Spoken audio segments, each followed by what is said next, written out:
Hola hermanos, que Dios les bendiga. Espero que estén teniendo un buen día, en este caso una buena mañana, descansados, disfrutando de un desayuno, disfrutando de la compañía de su familia, se está acompañado en este momento y rogando que el Señor siga manifestándose en sus vidas, en la de cada uno de nosotros, que el Señor siga proveyendo, sustentando su hogar y todo lo que usted haga, y sobre todo también, ¿no?, procurando y buscando que usted también busque del Señor, porque lo necesitamos.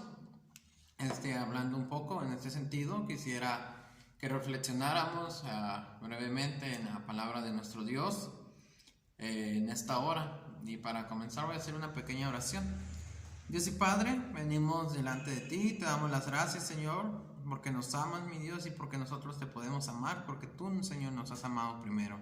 Te damos las gracias, mi Dios, porque nos cuidas, nos proteges, nos brindas salud, nos brindas sustento, trabajo, mi Dios. Y podemos vivir confiados, mi Dios, porque descansamos, Señor, en ti, en tu poder, Señor, en tu palabra. Te pedimos que en esta hora, Señor, tú seas con nosotros, hables a nuestras vidas, mi Dios, nos ministres, mi Dios, nos permitas aprender, Señor, y así mismo nos permitas poner por obra, Señor, lo aprendido. Gracias, Señor, por todo lo que haces, en el nombre de Cristo Jesús. Amén. Muy bien, en esta hora vamos a comenzar con ese tema, que es el 14 de febrero. No vamos a hablar necesariamente sobre el amor o la amistad, ¿no?, ya que es algo que se toma con cierta regularidad, pero es un tiempo más que nada en el cual el día 15 se comienzan con lo que vendría siendo 40 días de oración. ¿Y por qué 40 días de oración? Porque si no me equivoco, comienza el día 15, termina el 27 de marzo, que es sábado, y el 28 de marzo es el sábado de Palmas, o de la entrada triunfal, que le llamaríamos. Entonces, este es un tiempo especial para prepararnos en oración, para buscar la presencia de nuestro Dios, y para que esta Semana Santa, que el Señor podamos ser tocados por Él y podamos caer más en cuenta, ¿no?, sobre el sacrificio que el Señor ha hecho y cuánta necesidad tenemos de Él. Todos en este sentido, todos tenemos a alguien, una persona a la cual influyó en nosotros, ya sea que haya influido en nuestra forma de vestirnos, ya sea que haya influido porque utilizamos ciertas palabras o modismos que esta persona utilizaba o utiliza. Podemos adoptar ciertas herencias o posturas políticas, incluso porque esta persona lo piensa así o él cree así. Por ejemplo, yo tengo mi pastor, estuve algunos meses aquí en Hermosillo solo, sin esposa. Ya después, cuando nos casamos y toda esta situación, me di cuenta a través de ella que tenía yo algunos modismos o cosas en cuanto a cómo predicaba o compartía a mi pastor. Y esto es algo normal, ¿no?, ya que él influyó en mí en esta parte y sigue influyendo en mí, ¿no? Sigo tomando hasta ciertos ejemplos en cuanto a su persona, en cuanto a sus perspectivas, en cuanto a diversas cosas, en cuanto al ministerio y al servicio. Y esta es una influencia buena.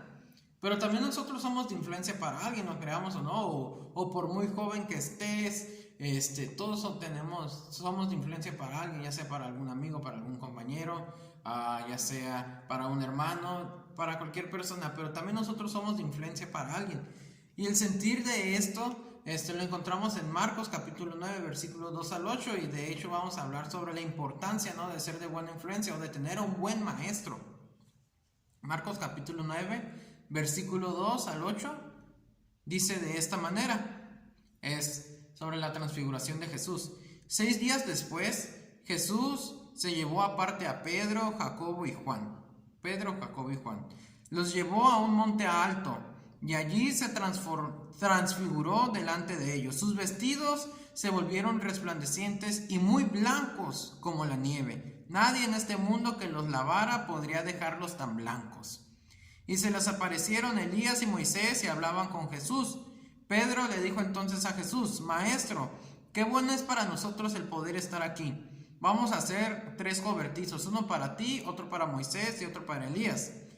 y es que no sabía qué decir, pues todos estaban espantados. En eso vino una nube y les hizo sombra. Y desde la nube se oyó una voz que decía: este es mi hijo amado, escúchenlo. Miraron a su alrededor, pero no vieron a nadie. Solo Jesús estaba platicando con ellos. El monte de la transfiguración.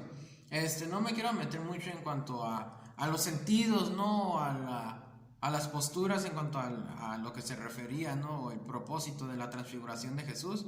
Pero este momento de la transfiguración nos ayuda a enfatizar o a reafirmar que Jesús es nada más y nada menos el Hijo de Dios. Si recordamos cuando fue bautizado por Juan el Bautista, se escuchó una voz del cielo, ¿no? Y la paloma y toda esta situación que decía: este es mi Hijo amado en el cual tengo complacencia. Y aquí sucede una imagen semejante. Las vestiduras blancas, Jesús fue transfigurado. Algunos dicen que con un cuerpo glorificado, ¿no? Como nosotros en algún momento, por las promesas de nuestro Señor, así lo vamos a hacer. Y dicen que algunos que es parte del propósito del monte de la transfiguración. El que Jesús haya sido glorificado es también una señal de que nosotros en algún momento seremos glorificados. Y esta es la promesa y la esperanza que tenemos cada uno de los que hemos depositado nuestra confianza en el Señor. Que el Señor nos levantará de entre los muertos y nos resucitará a cada uno de nosotros. Pero también es importante resaltar un poco quiénes estaban con Jesús. Brevemente, estaban Moisés y estaban Elías, ¿no? Moisés como el que estuvo en el monte Sinaí, el que recibió las tablas de la ley y el que dirigió al pueblo, ¿no? Y entregó la ley. Y de hecho se dice, ¿no? Que el Pentateuco, los primeros 5 libros de la Biblia, Moisés los escribió. Entonces Moisés, como una representación de la ley, del cumplimiento de la ley en el monte de la transfiguración, y Elías, por ahí mencionan algunos autores que el más prodigio o el más grande de los profetas. Entonces es importante este momento de la transfiguración. Y quisiera hablar brevemente un poquito sobre Elías. La primera aparición de Elías la vemos nosotros en Primera de Reyes, capítulo 17, versículo 1. Dice de esta manera: Elías, un tisbita que vivía en Galat, fue a decirle a Ahab: vive el Señor Dios de Israel, en cuya presencia estoy, que en los próximos años que vienen no va a llover y ni siquiera va a caer rocío, a menos de que yo lo diga. Esa es la primera aparición del profeta Elías. Y si nosotros nos ponemos a leer de Primera de Reyes, capítulo 17, hasta donde termina la vida, ¿no? En esa tierra de Elías, porque es alguien que no vio la muerte, que dice la palabra del Señor que vino un carruaje, ¿no? De fuego y se lo llevó. Es un profeta espectacular, prodigio. Voy a enumerar un poco algunos de los milagros que él realizó, probablemente, yo creo, como dice cuando va terminando el Evangelio de Juan, ¿no? Que muchas otras cosas hizo Jesús, pero que no las anotarían porque pues no cabían, ¿no? Dentro de las escrituras todo lo que Jesús hizo. Entonces yo creo que en ese sentido el profeta Elías hizo muchísimas cosas, pero nomás les voy a mencionar algunas de los más trascendentes. El profeta Elías, como en este pasaje, Primera de Reyes 17:1, impidió, a través de lo que el Señor hacía a través de él, que lloviera durante 3 años y medio. Durante 3 años y medio el profeta Elías dijo que no iba a llover y no llovió, ni una gota, ni un rocío. Segundo, hacer que no se acabara el aceite y la harina de una viuda. Voy a ir un poco más rápido.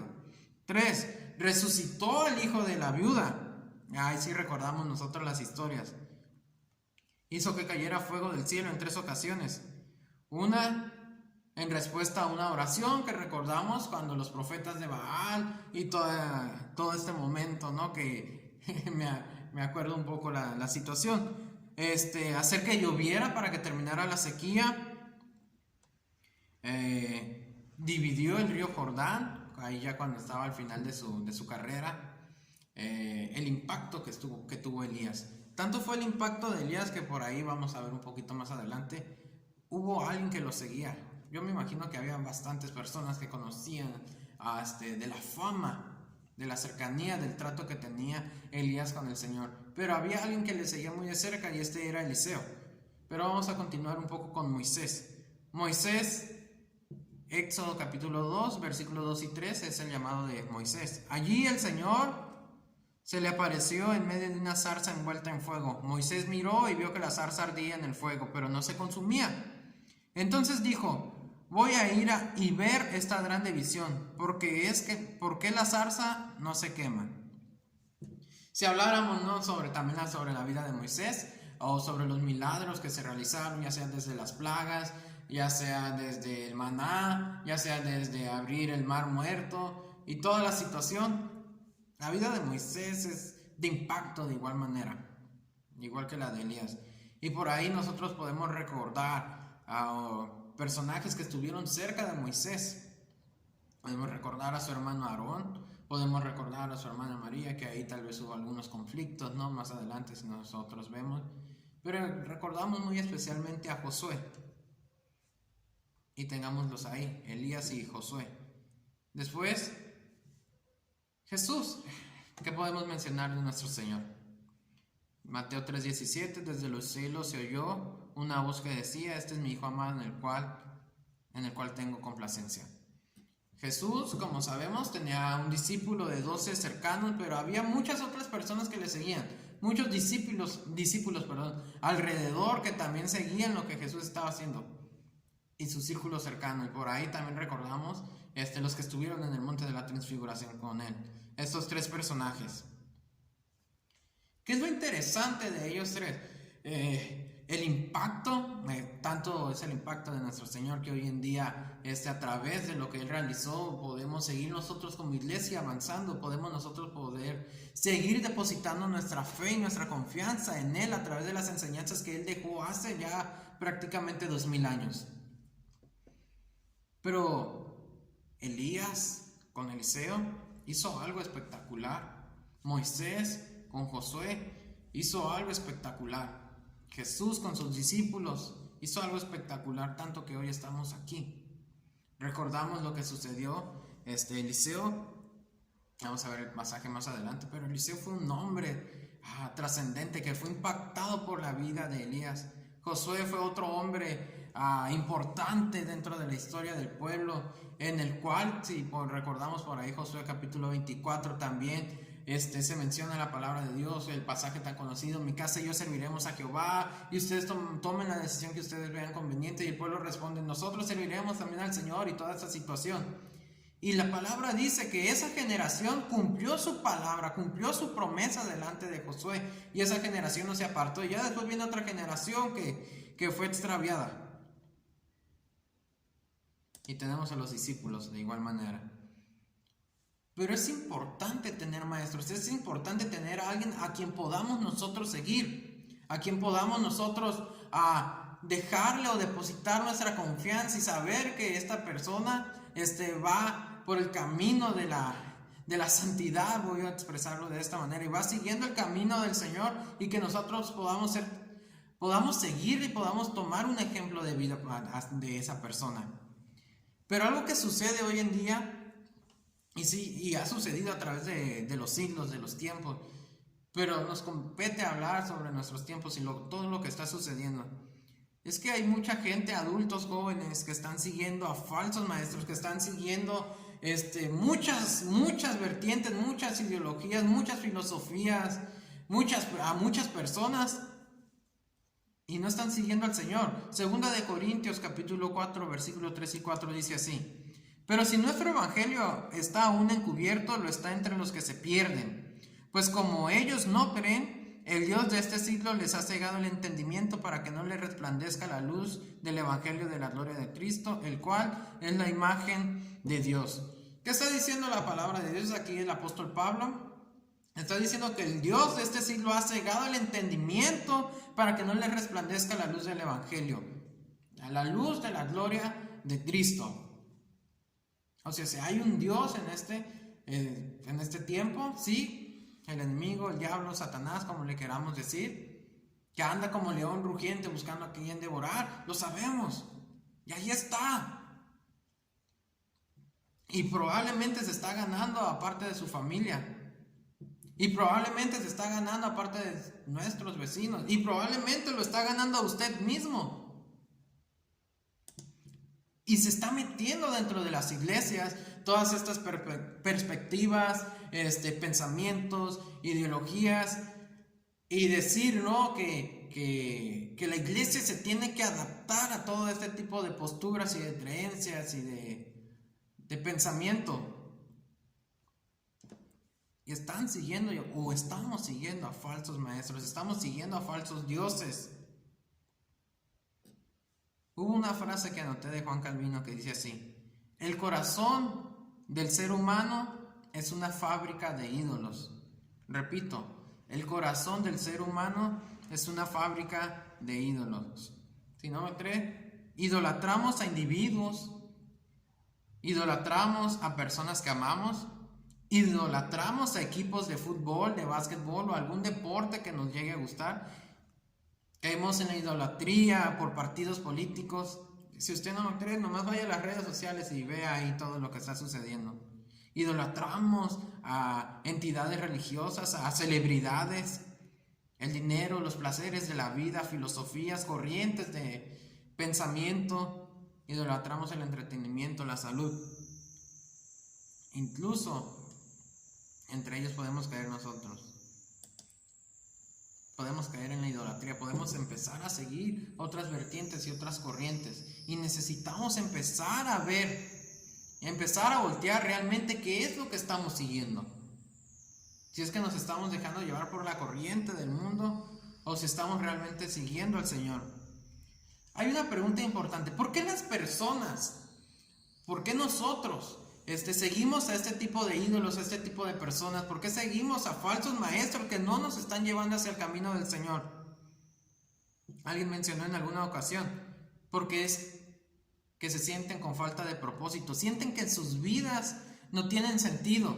Y el poder, por ejemplo, estas posturas de un feminismo radical, que hay personas que lo siguen sin cuestionar absolutamente nada. Hay personas que siguen ciertas instituciones religiosas sin cuestionar absolutamente nada. Es porque tienen tal vez alguna falta de propósito, se sienten vacíos, y el poderse sentir parte de ese grupo los hace sentir importantes, les hace sentir que hay algún sentido para ellos.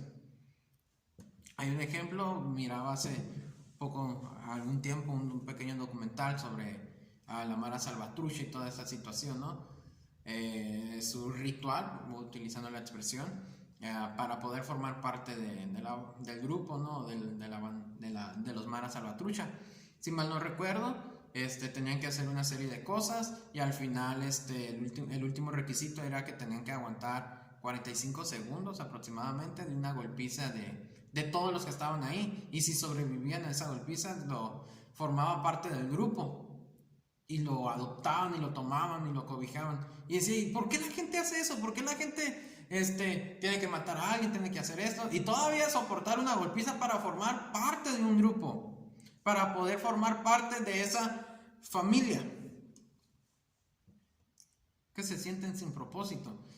Pero tenemos un propósito en el Señor y podemos decir, sí, pero tal vez la iglesia no estamos siendo pertinentes, no estamos cumpliendo esta parte de hacerles saber a los jóvenes, a los adultos, de que hay un propósito en el Señor y que no es necesario buscar otras cosas, no es necesario buscar otros caminos, no es necesario buscar otros maestros, no es necesario buscar idolatrías o cualquier otro lugar. Y para esto necesitamos definir algo, necesitamos definir a quién estamos siguiendo. Porque a quien sigas es a donde tú llegarás. Mateo capítulo 7 versículo 15 al 20 dice de esta manera: cuídense de los falsos profetas que vienen a ustedes disfrazados de ovejas, pero que por dentro son lobos rapaces. Ustedes los conocerán por sus frutos, pues no se recogen uvas de los espinos ni higos de los abrojos. Del mismo modo, todo buen árbol da buenos frutos, pero todo árbol malo da malos frutos. El buen árbol no puede dar frutos malos, ni el árbol malo puede dar frutos buenos. Todo árbol que no da buen fruto es cortado y echado en el fuego. Así que ustedes los conocerán por sus frutos. Y como dice la Reina Valera 60, por sus frutos los conocerán. Por sus frutos los conoceréis. ¿A quién estás siguiendo? ¿A quién estás siguiendo? Es necesario, es importante que nosotros definamos a quién estamos siguiendo. Platicaba en alguna ocasión, es que el cristianismo, es que el seguir al Señor no te conlleva a hacer cosas malas. El Señor pone en nosotros la necesidad, la intención. El Señor empieza a transformar en nosotros. El Señor busca que estemos bien con nuestras familias. El Señor busca que estemos bien a través de su palabra, con nuestro prójimo. El Señor busca que estemos bien con las otras personas. En cuanto de nosotros dependa, claro, hay ocasiones y situaciones muy especiales. Pero el cristianismo no es algo malo. Pero si te la estás pasando entre conflictos, entre peleas, si te la estás pasando en diversas situaciones, si te la estás pasando en división con los tuyos o cualquier situación que esté pasando, necesitamos definir a quién estamos siguiendo verdaderamente. Jesús dijo en Juan capítulo 4 versículo 6, yo soy el camino, la verdad y la vida. Ahorita mencioné una pequeña lista sobre ídolos o maestros que se levantan en estos tiempos. Pero al final de cuentas lo voy a resumir. Solamente hay de dos caminos. Pueden parecer muchos, pero al final es el mismo. Es el diablo el que está atacando. O podemos seguir el camino del Señor y definir si realmente lo estamos siguiendo. Tenemos jóvenes, tenemos adultos dentro de nuestras iglesias, dentro de nuestros templos, que parece que están siguiendo al Señor, pero que al mismo tiempo, mientras quieren seguir al Señor, quieren seguir otras corrientes y otras cosas, y quieren hacer una mezcla y una serie de cosas. Pero no, necesitamos definir a quién verdaderamente estamos siguiendo y seguirlo hasta el final. Y eso me lleva al tercer punto. Necesitamos verdaderamente, puse esta expresión, pagar el precio de seguir al Señor. ¿Qué es esto? Segunda de Reyes, capítulo 2, versículo 1 al 9, dice de esta manera. Cuando el Señor decidió llevarse a Elías, se lo llevó al cielo en medio de un torbellino. En ese momento, Elías venía de Gilgal con Eliseo. Ahí aparece Eliseo. Y alcanzó a decirle, Dios me está enviando a Betel, tú quédate aquí. Pero Eliseo le respondió, juro por el Señor y por tu vida que no te voy a dejar. Y así sucedió en otras ocasiones. Y cuando llegaba a una ciudad, aparecían otros profetas que le decían, oye, ya sabes que el Señor se va a llevar a tu maestro, a Elías. Sí, ya sé. Y llegaban a otra ciudad y Elías le decía a Eliseo, Eliseo, quédate aquí. Y Eliseo otra vez, juro que te voy a seguir hasta el final, que voy a seguir, que voy a continuar al lado tuyo. En los últimos versículos, versículo 8, entonces Elías tomó su manto y lo dobló, y con él golpeó las aguas, y al instante éstas se abrieron, y los dos cruzaron el río en seco. Al llegar al otro lado, Elías le dijo a Eliseo, ¿qué quieres que yo haga por ti? Pídeme lo que quieras antes de que me separe de ti. Y Eliseo le dijo, te ruego que me des una doble porción de tu espíritu. Pregunta, si Eliseo no hubiera sido tan persistente en seguir a Elías, ¿hubiera sucedido esto? No. Si el impacto de Elías no hubiera sido tan fuerte sobre la vida de Eliseo, ¿Eliseo hubiera estado dispuesto a seguirlo hasta el final? No. Podemos ir con Moisés. Si el ejemplo de Moisés, las enseñanzas de Moisés, la vida de Moisés no hubiera sido tan intensa, tan fuerte, tan fiel al Señor, hubiéramos tenido a un Josué, que desde Josué capítulo 1 ahí en el libro de Josué, es un Josué que toma el mando, que toma la posición, voy a decirlo así, que tenía Moisés, y empieza a guiar al pueblo hacia la victoria, empieza a guiar al pueblo a seguir al Señor. Y Josué hizo un trabajo espectacular, pero también viene del impacto que Moisés tuvo con él.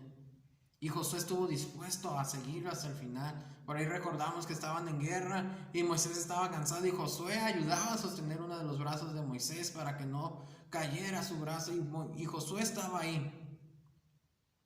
Podemos ver a los discípulos impactados por la vida de Jesús, impactados por el amor de Jesús, que estuvieron dispuestos a llegar, a dejar su familia, a dejar las redes, a dejar toda la situación y todos los pendientes que tuvieran por seguir al Señor.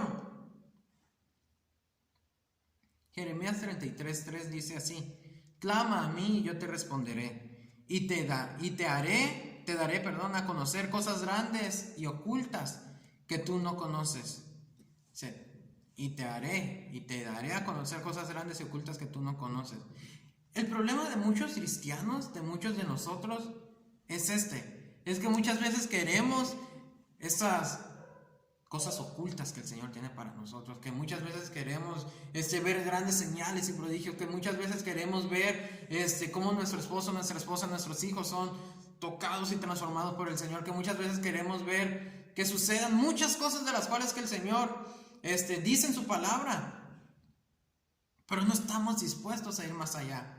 Decimos que lo seguimos, pero cuando el Señor dice ven, no vamos. Decimos que lo seguimos y que seguimos al Señor, pero cuando es momento de realmente, como Eliseo, yo voy más allá, yo voy más allá, yo voy más allá, realmente quiero llegar contigo hasta lo más lejano que pueda llegar, preferimos quedarnos cómodos. Y si usted no está viendo cosas grandes y ocultas que el Señor nos va a revelar, y si usted no está viendo milagros y prodigios en su vida, y si nosotros no estamos viendo o usted no está viendo ese tipo de situaciones, probablemente se deba a esto. Decimos que sí, pero estamos en comodidad. En comodidad. Estamos en un tiempo de pandemia, en un tiempo de crisis de salud. Y repito, es interesante ver cuántos de los cristianos que estaban en las iglesias ya se han acomodado en sus sillones y ya no les interesa regresar a una iglesia. O si es que las iglesias ya han reanudado servicios, y si usted realmente puede, pero no está yendo, también es interesante. En lugar de salir corriendo porque tenemos hambre del Señor, no, aquí estamos bien. Necesitamos definir a quién seguimos. Necesitamos apartarnos de esos dioses, de esos falsos maestros, de esos falsos profetas, de esas falsas enseñanzas, y seguir al Señor y seguirlo hasta el final, con todo, ser obedientes, ir a donde Él nos diga, estar donde Él nos diga, ministrar a quien Él nos diga, servirle a quien Él nos diga que le sirvamos. Necesitamos realmente seguir al Maestro hasta el final, y ahí podremos ver cosas grandes y ocultas que el Señor aún no nos ha revelado. ¿Quién es tu maestro? ¿Qué maestros están levantando a tu alrededor? ¿O qué ídolos están levantando dentro de tu hogar? ¿A quiénes están siguiendo tus hijos? ¿Hasta dónde llegarás con el Señor? Estas son algunas preguntas y reflexiones que me gustaría dejarles. Y vamos a orar para darle gracias a Dios. Dios y Padre, venimos ante tu presencia, dándote las gracias, mi Dios, porque tú eres bueno, dándote las gracias, Señor, porque tú sigues hablando en nuestras vidas, mi Dios, porque hay muchas cosas, Padre, que nos hablan en estos tiempos, que nos quieren llamar la atención, Señor, que quieren, Señor, que tú dejes de ser el centro de nuestras vidas, que quieren llamar a nuestros hijos, Padre, que quieren llamar a nuestros nietos, que nos están llamando a nosotros mismos, Padre. Señor, si nos hemos desviado del camino, mi Dios, perdónanos. Permítenos, Padre, callar todas esas cosas y empezar a seguirte a ti, Padre. Ayúdanos, mi Dios, a regresar a la senda, Señor, de la verdad, al camino, Padre, que tú tienes para nosotros, Señor. Permítenos ser tocados por ti, Señor, si hemos caído en la comodidad, si hemos caído en ciertas cosas, Padre. Ayúdanos, mi Dios, a retomar, Padre, estas actividades, a retomar estas cosas, mi Dios.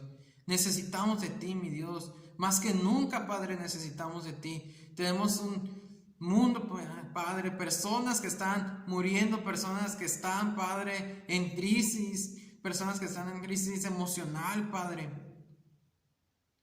que necesitan ser impactadas, mi Dios, por tu pueblo.